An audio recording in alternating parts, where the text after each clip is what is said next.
Hey, this is Erik with the crew, and I've been filming adventure racing around the world for I think over 10 years. I went into my garage to find maps from one of my favorite races that I participated in. This was the Eco-Challenge Fiji Islands. It's very exciting for me to have found these maps, laminated, still have some of the Fijian mud and grass from that day in the village that we'd been escorted out to. It was pretty much absolutely on your own. I remember Mark Burnett at the beginning said rescue is neither guaranteed or going to be timely, and he offered us to be able to go fly back home before we started. And I thought I would share these with you since Eco-Challenge is coming up, and I know a lot of my friends are going to be participating in this race that I've talked about for over a decade.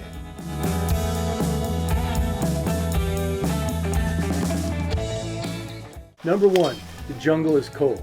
Your body's about 98 degrees Fahrenheit, 37 degrees Celsius. The jungle's sitting around about 80 Fahrenheit. That means the balance of thermodynamics is off and somebody's got to give up some heat, and that's going to be you to the jungle, especially when you're wet and malnourished. My suggestion for you, bring some layers just like the mountains. Bring a decent, light, thin Gore-Tex shell. There's water everywhere in the jungle. The plants are just going to be dripping it on you. It's going to rain off and on. We brought a cotton layer. This will dry out super fast. This is the actual rail rider. Actually, it's the exact same shirt that we wore in Eco-Challenge Fiji. We brought pants that were made of the same material. And then I would suggest, because it's cold, bring a merino layer. I would really suggest with a hood. That'll be just enough to keep that core temperature solid while you're slogging up some creek and then down the other side in the mud.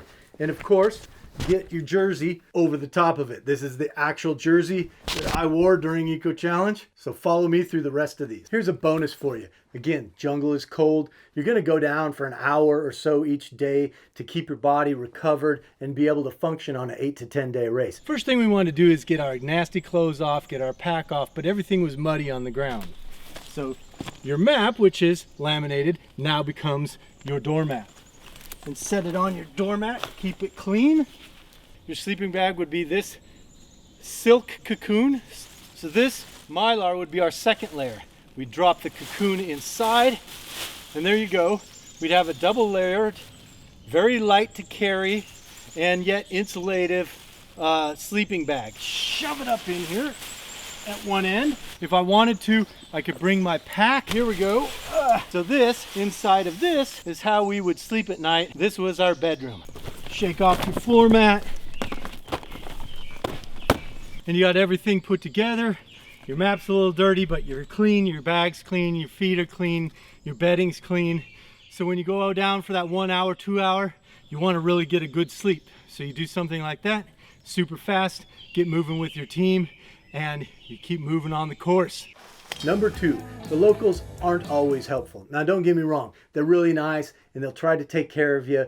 But if you go to them and say, hey, can you take a look at this map? This is the actual map of Fiji here. This is our route.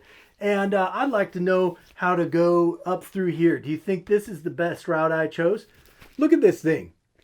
They have never seen this. They don't have a store they go and buy a topographical map. They know what their mountains look like, but they have no idea. So when the locals look at these, they're very proud.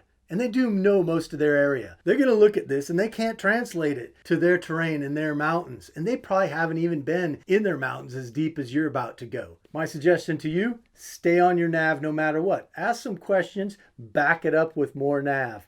Number three, machetes and the jungle. You're going to want to bring your machete. And I know on some races you've done it before and never used them. You're going to use it here. This is the actual machete that I hacked through the Eco-Challenge in, and the jungle is dense. Now you're not going to be hacking through bamboo like in the movies. You're going to have to weave through that. But there's a lot of stuff growing in the jungle. My suggestion, bring a couple really nice machetes. Make sure they're sharp. Make sure that you have a sheath so that you can either put it on your hip belt or you can stash it as I did in the side of my pack and you can get it out. Make sure you have this lanyard. You're going to drop it. Have a file. File will fit real nice right in here. You can take that file and you can sharpen your machete. You're going to have to do that to keep it effective and not wear yourself out. Bonus suggestion, Bring some gloves to wield your machete and to grab at vines and plants and pull them out of the way. Everything's going to give you micro lacerations. The more you can reduce those, the better. They will get infected. You won't be able to grip anything after about 8 hours. Number 4, trade items are helpful. If you get a chance not to sleep in your hammock and you pull up into some mountain hut, and I'm talking their actual primitive huts, nothing like you have in New Zealand or Canada. These are huts where you're just going to lay on some boards, but that's where they live, and they're going to help you out, the Fijians. So bring something. We brought some little knives, a few other things, items you can give to them, because they're going to load you up on cassava root, which is awesome when it's warm and in some salt, and they're going to give you water. They'll put a blanket over you. They're super nice and super helpful. So have something to give back to them. Number 5, the dry side is very dry. When you go from that wet jungle and you cross over the range onto the dry side of the island, it is impressively dry and hot. Again, remember, long sleeve clothes, long pants. You're going to cook out there. Bring a hat. And I don't mean a hat like this. I mean a wide brimmed hat that's going to shadow your face, the back of your neck. It's going to be necessary out there. It is going to be very hot. Water is going to be a thing. You're not going to find it very often out there. It's really difficult, actually, even though the entire place is wet.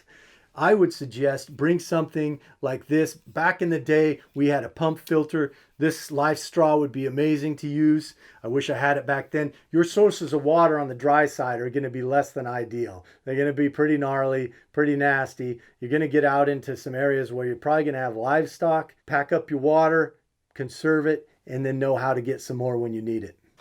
Number 6, your compass will work there. It's the southern hemisphere. You can use a global compass, and it'll work just fine. We bought Southern Hemisphere deck mount compasses for our kayaks so we can hands-free navigate while paddling, which makes sense and is super helpful. Bonus tip here. If you don't have at least one, preferably 2 expert land and sea navigators, can read tide charts, winds, everything, then you might want to sit this one out. Fiji's very navigational. Number 7, nothing's really dangerous except Fiji's a benign island. It really doesn't have any poisonous snakes, lizards, spiders, that sort of thing. Now it does have the coral snake, and I've swam with those. Don't worry about it. They'll just go away. Just don't whack them with your hand or your paddle. The thing that is dangerous out there, a little bit, are the hogs or the wild boars out there. They can be ornery, but usually they just tend to get away from you as best you can. You have your machete, so use it if you need to. The most dangerous thing out there, bacteria, protozoa, any kind of parasite. There's a lot out there. Bonus tip, if they let you keep your yellow book and passport on you, which we like to do when we travel, keep it in a very dry, sealed area inside your pack somewhere. I don't know what their policy is over there. Look into it. Make sure everything's good to go for you on visas, passports, immunizations. If you have any questions about all that, Viv made a video that helps travelers understand their passport and visas. This is super helpful. Check it out. Number 8, everything is trying to digest you. Walking into the Fijian jungle is like walking into a giant stomach. There's going to be everything trying to reduce you to digestive fluids. When I came back from Fiji, I had to take a 5-day course of horse pills for elephantitis. It's a parasite that affects the lymphatic system. There's leptospirosis, dengue fever. I also got some kind of like flesh-eating type of bacteria on my forehead. Be prepared to get sick. Be prepared to have a difficult and long-term recovery after being in the jungle for so long at such a fast pace and malnourished. I went from 220 pounds to 185 pounds. And most of that I lost after I got back home. Take care of yourself while you're out there, but be prepared for afterwards. Number 9, your feet are everything. They really are. Let's talk jungle rot. That's what removed most of the people from the 2002 Fijian course. That's some beauty. Early days of jungle rot right there. They just couldn't manage their feet. We went a little slower, but we managed our feet. Once a day, sometimes twice a day, we'd stop. We would rinse them off and wash them. We'd apply a little soap to them. We would dry them off. Then we would use a hydrophobic ointment on them. This kind of kept the water from soaking into the skin. And that's what happens. Your skin gets wet, bacteria start to grow, fungus start to grow, and you're going to have some real problems. This Hydropel, I don't think they make it anymore. There's probably something out there right now you can find or you're already using for your adventure racing. Again, treat your feet, treat your feet, treat your feet. Otherwise, you're gone. You're not going to make it. Number 10, when it rains, it muds. And I mean muds everywhere. We're talking mountain bike clogging, sticky baby poo, red mud. And it gets in everything. Gets in your mouth, gets in your gear. Just deal with it, live with it. Just be prepared that there's going to be mud so slick that you're going to slide and fall down the whatever hog trail you're on, or you're bushwhacking. Sometimes you use it as a nice slide to go right down the mountain like a slippery slide. Wear your helmet. We wore our helmet all the time. That's how much we fell in this mud. Number 11, jungle navigation, wild boars, and everyone's lost but you. Your map and compass, know how to use them.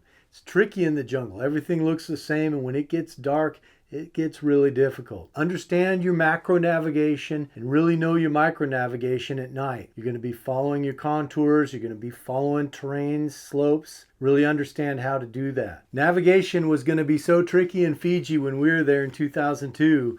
Mark Burnett said, hey, you're going into what we're calling the lost world, which means if you get lost, just head south and then follow the coast to get your way back. Two things we used. Following the waterways, following the creeks up and down was a great way to get through the jungle. Sometimes there are vines, but it was a lot better than going dead through the jungle. Find some hog trails. These wild boars will create wallows and then rut lines between those. And you can travel on those pretty good. Be prepared to run into one or two of them, but they generally will be better than going through the actual jungle itself, which you are going to have to do a lot. Laminating your maps goes without saying in adventure racing.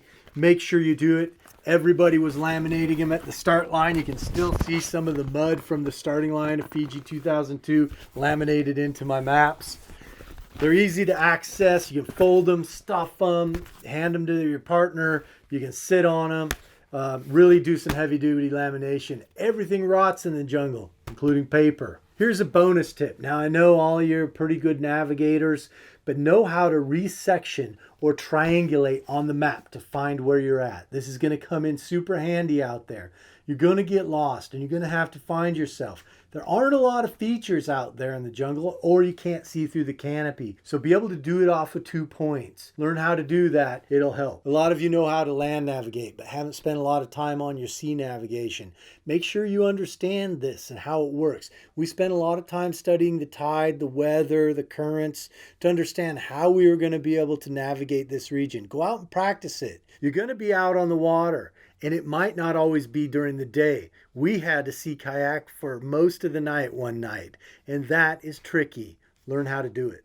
Number 12, BILIBILI and the case for rope. Now in 2002 Fiji, we had to create BILIBILIs by lashing bamboo together with parachute cord. These were kind of like half submerged rafts. I suggest a throwback. That'll be super helpful when you're crossing some of these rivers, when you're going across bodies of water that are sketchy, waterfalls. Fiji used to be a giant old volcano, and so it has a lot of rock and a lot of microcliffs. There's only a couple feet of mud on top of this whole thing. So we found the rope really handy. We would follow these creeks down, and some of them had some pretty steep drop-offs that we were able to negotiate with the rope. I don't know what your gear list looks like, but we found fins and hand paddles. Came in super handy when we were doing our pack rafting, which we did a lot of. Number 13, nothing burns and trees aren't for hammocks. Okay, I've said over and over, the jungle is wet. Well, all of the trees and all of the branches and everything that grows there is hypersaturated with water, which means that even when it falls to the ground in this mud I was talking about, everything's just wet. I tried to make a fire out there. We had a rescue situation with another team, and I couldn't, not even with an airplane flare, get anything to light. Let's revisit the hammock also. The trees are super saturated, which means they're very brittle and they snap off and break. They're not a really solid hard wood. I put up my hammock, got in it, and snapped several off right away. But you're going to want to stay above the ground because you want to stay above everything, especially being wet. Some of the insects, though, they're going to find their way in. I had a giant black millipede get up into my hammock because I was pretty warm, stay the night with me. Just get used to it. Everything's going to be traveling with you. Number 14, water. I want to stress water again. Water is difficult to find out there, and everything has to be treated. You do not know what's going on in that water, and I'm pretty sure it's not good. I'll give you a couple bonuses on water here.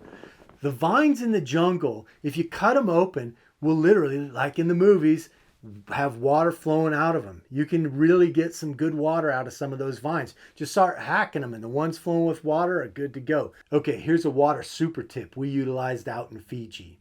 You're going to run into a lot of timber bamboo, okay, about this big around. Bamboo is a grass, and it's pumping water up all the time. It has nodes in it. And these nodes, if you come about 2/3 down, hack a little entrance into the node, get a piece of grass, pull the center out, and drop it in there like a straw. You're going to get about a half a cup to a cup of actual purified water. It's absolutely good for you, and you can find it everywhere. Little effort, and you can have water if you run out. Number 15, permethrin. Loose clothes and throw them away. We treated our clothes with permethrin before we came over. It's a repellent for insects, particularly mosquitoes. Now, when you do this, your clothes have a very special smell. And when they're mixed with the mud out there, you just can't get rid of it. We threw them away as soon as we got home. Right now, I can just smell, I can evoke the smell of Eco-Challenge Fiji 2002, just the smell of the mud and the permethrin. It works, but get rid of them. Eco-Challenge Fiji 2002 was the toughest adventure race there's ever been. All of the races have been compared to it to date. I hope you have the same experience I did. We were out there for 9 days, 13 hours, and 8 minutes in Eco-Challenge Fiji. 81 teams, and I think we were amongst the 23 that finished, with just a few finishing the entire course altogether. It was a grueling time, and we had an exceptionally difficult time doing this with navigation. Hey, subscribe to our channel, drop me a line, get a hold of me if you have any other questions. I'm happy to talk about this. I'm always looking for new people to talk about Eco-Challenge Fiji with. And for those of you who are going to participate in the upcoming Eco-Challenge Fiji, I'm going to give you a piece of adventure racing advice. Never remove yourself from the course. Make the course remove you. This could apply for life too. Subscribe.